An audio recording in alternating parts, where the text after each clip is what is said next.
انا الاهلي اللي كان والحاضر، انا الاسم اللي هز جبال، من الاول لحد الاخر هيفضل مصنع الابطال. انا قد الحياة وتحدي، ولسه عندي قوة وعندي اعدي الف سد واعدي، اقوم واطلع واهد جبال.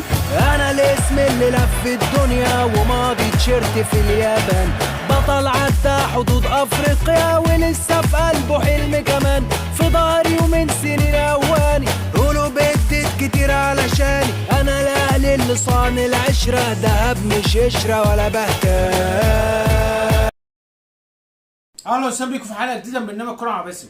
طبعا قبل ما اقول اي اخبار طبعا ما تنسوش تعملوا اشتراك ولايك وتفعلوا الجرس ليصلكم كل جديد. طبعا خبر معانا النهارده الاهلي راح من التدريبات اليوم طبعا قبل استعداد مواجهه الرجاء المغربي ان شاء الله بدوري ابطال افريقيا. كارلوس سويسي مارس الكره المدير الفني للفريق الاول كوكب بالنادي الاهلي منح لاعبي الاهلي طبعا راحه سلبيه ان شاء الله باذن الله. وضع طبعا مارس الكولر لاعب الاهلي طبعا راحه سلبيه طبعا التدريبات الجماعيه النهارده لمده 24 ساعه قبل استئناف طبعا تدريبات زي ما قلت لكم يوم الخميس ان شاء الله استئناف تدريبات الاهلي ان شاء الله باذن الله. كل التوفيق للنادي الاهلي ان شاء الله باذن الله. يعني ان شاء الله باذن الله يعني المباراه طبعا هتبقى صعبه طبعا امام الرجاء المغربي ان شاء الله باذن الله. كل التوفيق للنادي الاهلي ان شاء الله. طبعا الخبر معانا الخطيب بيضع النقاط فوق الحروف مع المدير الفني للكره الطائره رجال. عقد الكابتن محمود الخطيب رئيس النادي اجتماع عن ظهر اليوم مع محمد مسلحي المدير الفني للفريق الاول لكره الطائره رجال طبعا في حضور الكابتن خالد العوضي ومدير النشاط الرياضي. ناقش رئيس النادي اسباب اخفاق الفريق الاول لكره الطائره وخسارته بطوله الدوري هذا الموسم بالرغم من توفير كافه احتياجاته وتدعيمه بعناصر متميزه وفقا لرؤيه المدير الفني. ورفض الكابتن محمود الخطيب تقليص طموح الفريق في الفوز بكاس مصر بالفوز طبعا بكاس السوبر البطوله العربيه فقط، وطلب من مسلحي تقديم تقرير شامل وعاجل بكافه النواحي المتعلقه بالفريق. وفي ذات الوقت طلب من الكابتن خالد العوضي ما يخص الجوانب الاداريه ووجه طبعا الشؤون القانونيه بضروره تام التقارير طبعا يعني القانونيه طبعا بضروره تام التقارير الخاصه ببعض العناصر في منظومه الفريق. وقام الكابتن محمود الخطيب بعرض كل التفاصيل على مجلس الاداره في اجتماع اليوم، وفوض المجلس رئيس النادي في الملف كاملا ومناقشه التقرير المطلوبه واتخاذ ما يراه مناسبه من قرارات خلال الفتره المقبله لاستعاده الانجازات الكبيره للفريق على كافه المستويات. يعني كل التوفيق للنادي الاهلي ان شاء الله باذن الله. طبعا الخبر معايا طبعا الاهلي يحدد 7 مساء غدا ان شاء الله طبعا تحرك الجماهير طبعا اتوبيسات الجماهير الاسماعيليه طبعا ان شاء الله في مباراه النهارده كرة طبعا سله رجال النادي الاهلي ان شاء الله. كل التوفيق ليهم ان شاء الله. خصص اتوبيسات طبعا الموجهه طبعا لجماهير النادي الاهلي. كل التوفيق ان شاء الله للنادي الاهلي. طبعا وخبر جميل جدا، سيدات سله الاهلي يتوج ببطوله كاس مصر. طبعا الفريق الاول لسيدات كره السله بالنادي الاهلي توج ببطوله كاس مصر بعد الفوز على الجزيره بنتيجه 90-77 في مباراه جمعت الفريقين في ختام نفس البطوله. اقيمت المباراه على هيئه قناه السويس بالاسماعيليه، وقدم خلال الاهلي عرضا قويه ونجح في فرض سيطرته بفضل الدفاع القوي والهجوم السريع والرميات الثلاثيه ليحقق فوزا مستحقا على حساب الجزيره. شهدت المباراه تركيزا كبيرا من جانب طارق خيري المدير الفني على السرعه والدقه في تنفيذ الهجمات والتركيز الشديد في مناطق الدفاع والهجوم، مما ساعد الفريق على احكام السيطره وحسم المباراه. وانتهت الفتره الاولى بتقدم الاهلي. الفتره الاولى طبعا انتهت بفتره 25-15، والفتره الثانيه وصل تقدمه وصل الفريق تقدمه بنتيجه 58-31. يتقدم سيدات سله الاهلي في الفتره الثالثه بنتيجه 73-48، وانتهت الفتره الرابعه والاخيره والمباراه بنتيجه طبعا بنتيجه 90-77.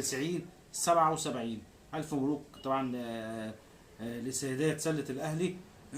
طبعا الخبر معانا الخطيب يهنئ سيدات سله الاهلي وجهازهم الفني والاداري والطبي ببطوله الكاس. وجه الكابتن محمود الخطيب رئيس النادي التهنئه للاعبات الفريق الاول لكره السله وجهازهم الفني والاداري والطبي بمناسبه طبعا الفوز بطولة كأس، وأشاد رئيس النادي بالأداء المتميز للاعيبة الفريق وإصرارهم على إحراز الفوز والحصول على بطولة مستحقة، وإسعاد جماهير الأهلي لقسم مشترك في كل البطولات والانتصارات على مدار التاريخ. وأشار الكابتن محمود الخطيب على ثقته الكبيرة في منظومة العمل واستكمال مسيرة الانتصارات في بقية المسابقات، خاصة أن الفريق يضم لاعبات على درجة عالية ومن كفاءة فضلا عن التزامهم الفني والسلوكي طبعا واللعب بروح الفنانة الحمراء وشخصية الأهلي، لا سيما طبعا في المباريات الصعبة.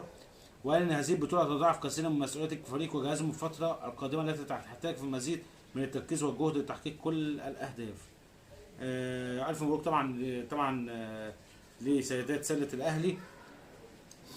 طبعا وخبر معانا طبعا الاهلي يرحب بالرجاء المغربي ويؤكد على اعتزازه بالعلاقات الوطيده مع الاشقاء. طبعا شعبين طبعا الشعب المغربي طبعا شعب جميل جدا جدا. واجرى الكابتن محمود الخطيب رئيس النادي اتصال هاتفيا اليوم مع عزيز بدراوي رئيس نادي الرجاء المغربي، اكد خلاله على ترحيب النادي الاهلي ومجلس ادارته وجماهيره بنادي الرجاء الشقيق في بلده الثاني، مشيرا ان البعثه المغربيه سوف تلقي كل اهتمام ورعايه وتوفير كافه سبل الراحه في اطار العلاقه الوطنيه اللي تربط بين الاهلي وكل اشقائه من الانديه في المغرب.